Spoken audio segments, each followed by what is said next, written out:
Everyone, welcome to my channel where you can access environmental science topics from the ICSE syllabus. If you're enjoying these videos, please do hit the like button and subscribe to my channel. We have been looking at different methods of sustainable agriculture, and in this video as well, we'll be looking at three more methods of sustainable agriculture, namely conservation tillage farming, mixed cropping, and we'll also see what trickle drip irrigation means. So let's get into each of these methods in detail. The first method we have is mixed cropping, which is also called as polyculture. आपके syllabus में ये दोनों terms use किए गए हैं, mix cropping और polyculture, दोनों का मतलब एक ही है. तो इसमें तो हम ये देखेंगे कि इसके एडवांटेजेस एंड डिसएडवांटेजेस क्या है, एंड फिर हम देखेंगे कुछ तरीके मिक्स क्रॉपिंग के. तो मिक्स क्रॉपिंग, जैसे नाम से ही आपको पता चल रहा होगा, मिक्स क्रॉपिंग का या पॉलीकल्चर का मतलब है आप एक से अधिक फसल को साथ में उगाते हैं. जब ये एक से अधिक फसल साथ में उगाई जाती है और साथ में हार्वेस्ट की जाती है, उसी टेक्निक को मिक्स क्रॉपिंग कहा जाता है. इससे सॉइल का जो प्रोडक्टिविटी है, जो हमें ईल्ड मिलता है, वो बहुत ज्यादा हो जाता है. फसल ज्यादा से ज्यादा मिलती है हमें मिक्स क्रॉपिंग से. वो इसका सबसे बड़ा एडवांटेज है. इसमें एक मेन क्रॉप उगाया जाता है और उस मेन क्रॉप के साथ में आप एक या दो सब्सिडियरी क्रॉप्स या साइड क्रॉप्स भी ग्रो करते हैं. तो ये काफी प्रचलित है, ये टेक्निक दुनिया में काफी जगहों में ये मिक्स क्रॉपिंग रेगुलरली यूज किया जाता है. इससे एक और जो एडवांटेज है वो है कि आप केमिकल फर्टिलाइजर्स जो हैं उसका यूसेज कम कर सकते हैं. अब इसकी वजह क्या है? ये है क्रॉप है, एक जो आपने फसल उगाई है वो दूसरे क्रॉप के लिए न्यूट्रिएंट प्रोवाइड कर सकती है. So they help in growth of each other. Products and waste from one crop can help in the growth of the other crop. That is why we can reduce chemical fertilizers. We can use one crop as the fertilizer for the other crop. इसी वजह से chemical fertilisers का reduction है mix cropping में, और ये बहुत अच्छी बात है एनवायरमेंट के लिए भी. जो तीसरा एडवांटेज है वो है कि जो लैंड है वो ज्यादा अवेलेबिलिटी होती है, या एक ही टाइम पे आप मल्टीपल क्रॉप्स ग्रो करते हैं, अलग अलग तरीके के क्रॉप्स ग्रो करते हैं, तो इससे लैंड का यूसेज बेटर होता है. फील्ड जो है वो कंटिन्यूअस प्रोडक्शन में होती है, लगातार उत्पादन होता ही रहता है, बिकॉज आपने अलग अलग तरीके के क्रॉप्स यूज किए हैं. तो उनका हार्वेस्ट टाइम अलग हो सकता है, उनका ग्रोथ पीरियड अलग हो सकता है. इस वजह से फार्मर्स को भी काफी सोशियो इकोनॉमिकली अच्छी बात है, बिकॉज उनको कंटिन्यूअसली इनकम आता रहता है.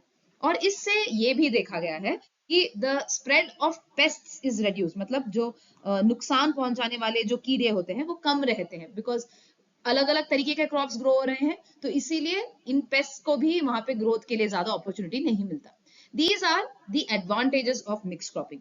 बट ये जो मेथड है इसमें डिसएडवांटेजेस भी है. सबसे पहला डिसएडवांटेज जो ये है वो है कि कुछ स्पीशीज जो होते हैं, कुछ प्लांट्स जो होते हैं काफी विशिष्ट जाति के होते हैं, तो उनको स्पेसिफिक कंडीशंस रिक्वायर्ड होते हैं. तो अगर एक प्लांट के लिए कुछ स्पेसिफिक कंडीशंस यूज करें, वो दूसरे प्लांट के लिए it may not be helpful, वो दूसरे प्लांट को ग्रो करने में नहीं हेल्प करती. तो इस वजह से काफी मुश्किल हो जाता है. हम सारे प्लांट्स को मिक्स क्रॉपिंग में नहीं यूज कर सकते, सिर्फ उन्हीं प्लांट्स को यूज कर सकते हैं जिनके ग्रोथ कंडीशंस जो है वो ज्यादा विशिष्ट ना हो. तो ये एक चीज है. दूसरी चीज जो है मिक्स क्रॉपिंग में ये तो है कि कंपटीशन हो सकता है. मतलब जो दो या तीन क्रॉप्स हम ग्रो कर रहे हैं, जो दो या तीन फसल हम वहां पे ग्रो कर रहे हैं, उनके बीच में कंपटीशन ना हो, ये देखना बहुत जरूरी है. किस चीज के लिए वो एक दूसरे से मुकाबले कर रहे हैं? स्पेस के लिए, या कुछ स्पेसिफिक न्यूट्रिएंट जो है, पोषक आहार जो है जो सॉइल में, उसके लिए वो फाइट करे, उसके लिए वो मुकाबला करे, ये ना हो, इस बात का ख्याल रखना चाहिए. तो कंपटीशन शुड नॉट हैपन. ऐसे फसल, ऐसे पौधे हमें चूज करने हैं, ऐसे क्रॉप्स हमें चूज करने हैं जो एक दूसरे से compete ना करे. इसका ख्याल रखना बहुत जरूरी है, वरना ये डिसएडवांटेज हो सकता है, क्योंकि वो एक दूसरे से ही मुकाबला कर रहे हैं और दोनों का ग्रोथ प्रॉपरली नहीं होता. तो मिक्स क्रॉपिंग के ये हैं एडवांटेजेस और ये है डिसएडवांटेजेस. ऑब्वियसली एडवांटेजेस बहुत बहुत ज्यादा हैं, जिसकी वजह से ये टेक्निक जो है वो काफी कॉमनली यूज्ड है अक्रॉस द वर्ल्ड. आइए देखते हैं कुछ रीजेनरेटिव फार्मिंग टेक्निक्स. अब इसको टर्म तो दिया गया है रीजेनरेटिव फार्मिंग टेक्निक, मतलब कुछ ऐसे टेक्निक जो सॉइल को रीबिल्ड कर रहे हैं, जो ऐसे टेक्निक्स है फार्मिंग के जहां पे पौधे तो हमें मिल ही रहे हैं, फसल तो हमें मिल ही रहा है, बट उसके साथ जो सॉइल है, जो मिट्टी है, उसमें भी काफी सारे गुण अधिक हो रहे हैं. इन टाइप ऑफ टेक्निक्स को हम रीजेनरेटिव फार्मिंग टेक्निक्स कहते हैं. So these not just help in farming, not just help in getting the crop, but they also help in restoring the soil, restoring the ecosystem. That's why it's called as regenerative farming. So if we see the advantages of these techniques, it's the same as mixed cropping.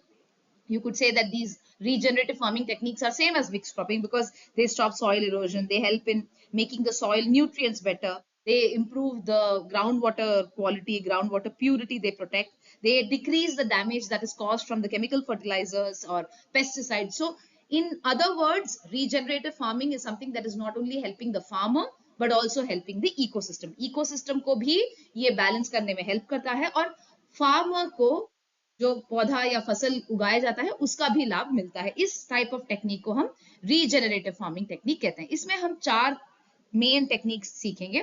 तो regenerative farming technique जो है वो mix cropping के ही under आते हैं क्योंकि इसमें आप देखेंगे कि अलग अलग तरीके के क्रॉप्स ग्रो किए जा रहे हैं।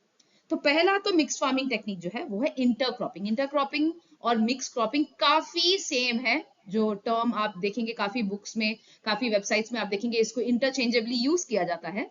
The only difference is that intercropping में हम 2 या 3 टाइप के जो प्लांट्स हैं, जो पौधे हैं, उसको हम एक विशिष्ट पैटर्न में ग्रो करते हैं, उसी को इंटरक्रॉपिंग किया जाता है। अब अगर कोई पैटर्न ना हो, एक बड़े खेत में हमने 2-3 अलग अलग तरीके के क्रॉप्स बस ऐसे ही उगाए हैं, तो उसे मिक्स क्रॉपिंग कहते हैं। आप उसको एक स्पेसिफिक पैटर्न में ग्रो करें, एक लाइन एक पौधे का, अगला लाइन दूसरे पौधे का, तो उसे इंटरक्रॉपिंग कहा जाता है। तो दोनों काफी सेम है बट इसमें एक विशिष्ट पैटर्न है, whereas मिक्स फार्मिंग में कोई या मिक्स क्रॉपिंग में कोई स्पेसिफिक पैटर्न या कोई सीक्वेंस नहीं है।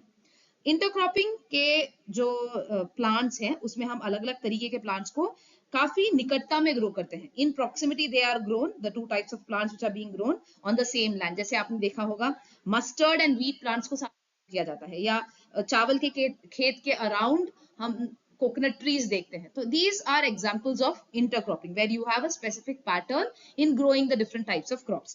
Again, the aim here is to use the space that is there in between the crops.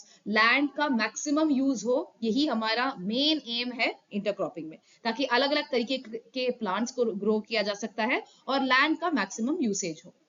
The second type of regenerative farming is crop rotation, which is a very old technique. It not only helps in growing the plants, but it also helps in controlling the pests. अब इसमें crop rotation में plants को एक के बाद एक grow किया जाता है। तो crop rotation जो है वो इसमें you have multiple crops being grown in sequence, which means in this season I would have grown one crop. Next season I'm not going to grow the same crop. I'll be taking a different crop. Then again the third season comes. So you are growing the crops one after the other. एक के बाद एक जब plants grow किए जाते हैं उसे हम क्रॉप रोटेशन कहते हैं। और ये सॉइल की फर्टिलिटी के लिए भी बहुत अच्छा है। इससे मिट्टी की उर्वरता जो है वो खत्म हो जाती है नॉर्मली अगर एक ही प्लांट को हम ग्रो किए जाएं, लेकिन क्रॉप रोटेशन से वो फर्टिलिटी को मेंटेन किया जा सकता है। तो it is very good technique for even maintaining the soil fertility, because even if one crop takes out all the nutrient or leaches the soil of one nutrient, in the next growing season a different type of crop is grown which will return that nutrient back to the soil. मतलब अगर एक कोई nutrient खत्म भी हो जाए soil से, मिट्टी में से, तो अगले सीजन में उस पोषक तत्व को मिट्टी में वापस लौटाया जाता है। इसीलिए क्रॉप रोटेशन जो है वो इतना इंपॉर्टेंट है। तो इसमें भी हमें ऐसे क्रॉप्स सेलेक्ट करने हैं जो एक दूसरे से compete ना करे, जो एक ही न्यूट्रिएंट को ना निकाले मिट्टी से। अलग अलग तरीके के क्रॉप्स को इसमें सेलेक्ट किया जाता है। तीसरा जो टेक्निक है वो है एग्रो फॉरेस्ट्री का।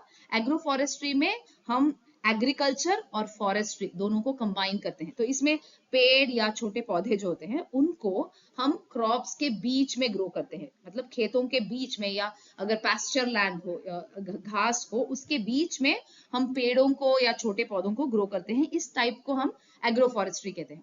अब किस टाइप के पेड़ या पौधे यूज किए जाते हैं? नॉर्मली जैसे अगर कोई जंगल हो, फॉरेस्ट कवर हो, उसके बीच में हम औषधीय पौधे ग्रो करें, मेडिसिनल प्लांट्स ग्रो करें, that is one example of agroforestry. Or in between the tea or coffee plants you are having tall trees that are growing, that's an example of agroforestry. So यहाँ पे हम जो natural forest है उसके pressure को हम reduce करने की कोशिश कर रहे हैं ताकि एक balance आ जाए और अलग अलग तरीके के पौधे और crops जो है वो एक ही land में हम grow कर पाए, इसीलिए agroforestry काफी popular है।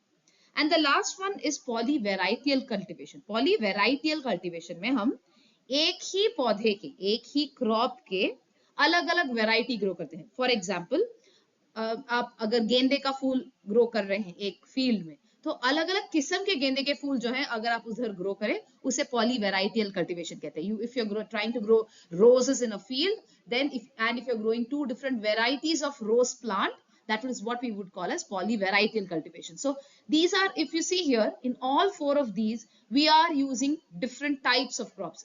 That's why it's, all of these can be considered as examples or types of mixed cropping. If you can see here, the first picture shows intercropping. So you have different crops that are being grown in a specific pattern. एक विशिष्ट pattern में हम grow कर रहे हैं, इसलिए इसे intercropping कहा जाता है। क्रॉप रोटेशन में अलग अलग सीजन में अलग अलग प्लांट्स ग्रो किए जाते हैं, और ये है एग्रो फॉरेस्ट्री, जहाँ पे बड़े पेड़ों के बीच में हम छोटे छोटे प्लांट्स को भी ग्रो करते हैं। क्रॉप्स के बीच में हम पेड़ या छोटे पौधों को ग्रो करें, इसे एग्रो फॉरेस्ट्री कहते हैं। The next method we have is conservation tillage farming. Now, tillage का मतलब है मिट्टी जोतना। तो इस टाइप ऑफ प्लांटिंग सिस्टम में हम क्या करते हैं, जो प्लांट करने के बाद हम उस मिट्टी को थोड़ा बहुत मिक्स कर लेते हैं या उसको टर्न कर लेते हैं, उसको एजिटेट करते हैं, इसी को टिलेज कहा जाता है। अब इसके फायदे भी हैं, बहुत ज्यादा टिलेज के डिसएडवांटेजेस भी होते हैं। तो इसके तीन अलग तरीके हैं, एक तो है नो टिल, दूसरा है रिज टिल मेथड, और तीसरा है मल्च टिल। नो टिल, जैसे आपको नाम से पता ही चल रहा होगा, इसमें टिलेज नहीं किया जाता है। मतलब पूरा साल एक बार आप प्लांट कर दें उस क्रॉप को, उस फसल को, उसको हार्वेस्ट करने तक उसके अराउंड, उस प्लांट के अराउंड जो मिट्टी है उसको छुआ ही नहीं जाता है, बिल्कुल टिल नहीं किया जाता है। इसे नो टिल मेथड कहते हैं। दूसरा है रिज टिल। रिज माने कि टीले या मेड़े बनाए जाते हैं। और रिज टिल में क्या होता है, उन मेड़ों के बीच या उन टीलों के बीच हम बीजों को डालते हैं, ताकि जो प्लांट है वो उन मेड़ों या टीलों के बीच ग्रो किया जाए, और उन टीलों के बीच में हम फसल के जो अवशेष हैं उसको जमा कर देते हैं, ताकि वो जो है न्यूट्रिएंट्स भी प्रोवाइड करे। तो आप सोच सकते हैं, फसल के अवशेष जो है मेड़ों के बीच में हम जमा कर देते हैं, और उधर जहाँ पे फसल के अवशेष ना हो, बाकी जो जगहें हैं वहां पे बीजों को डाल के प्लांट्स को उगाया जाता है। इसे रिज टिल कहते हैं।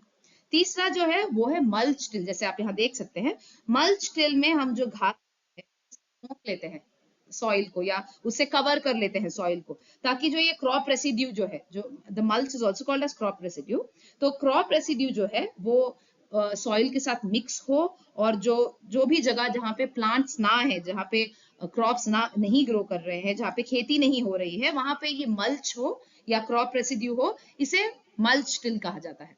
So there are three basic types where you don't till the soil at all. The second one is ridge till, where you are building ridges, and then the seed bed is prepared in between the ridges, and in between the ridges, wherever the space is there, you will put the crop residue.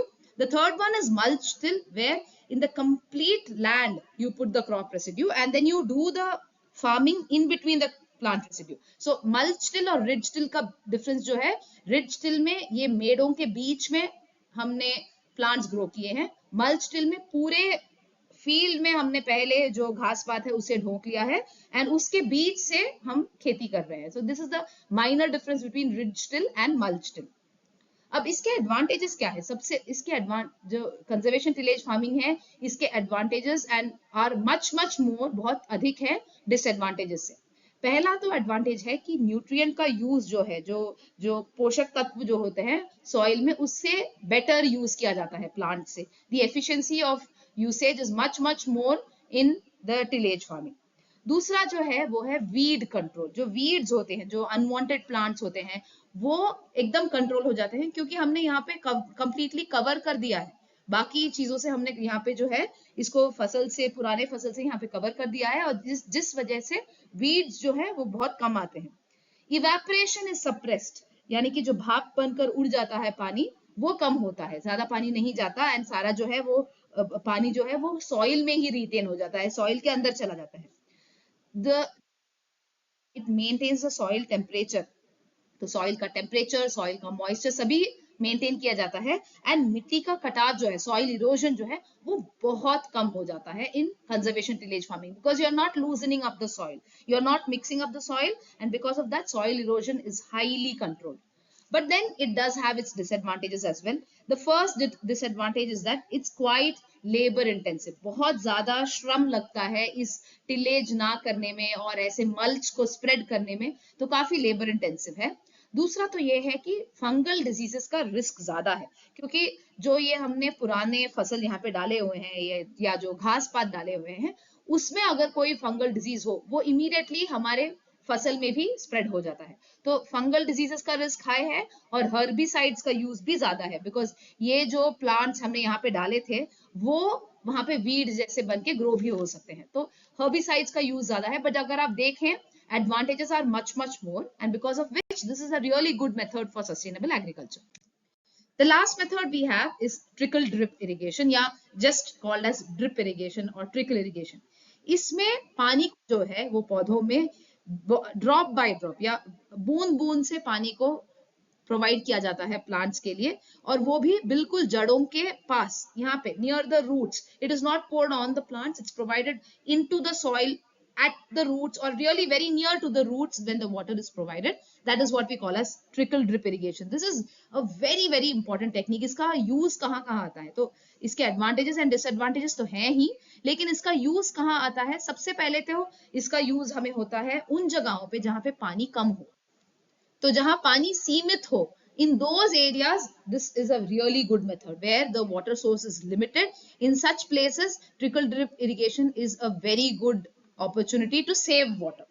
The second thing, so you're obviously you're reducing the wastage of water as well. Wastage of water को भी कम किया जा सकता है. Water, पानी जो है वो वेस्ट नहीं होता, because आप बूंद बूंद से प्रोवाइड कर रहे हैं, वो भी उतना ही जितना प्लांट को जरूरत हो. The third thing is, if the plant is sensitive to soil moisture, then it is a very good idea to introduce trickle drip irrigation. उन plants में जहाँ पे plants को soil moisture से बहुत ज्यादा sensitivity हो, ज्यादा पानी नहीं चाहिए उनको, ऐसे plants अगर हो, like especially vegetables या fruit farms में या decorative plants में, उनको soil moisture की ज्यादा जरूरत नहीं होती. बहुत ज्यादा पानी देने से वो एकदम मुरझा जाते हैं और मर जाते हैं.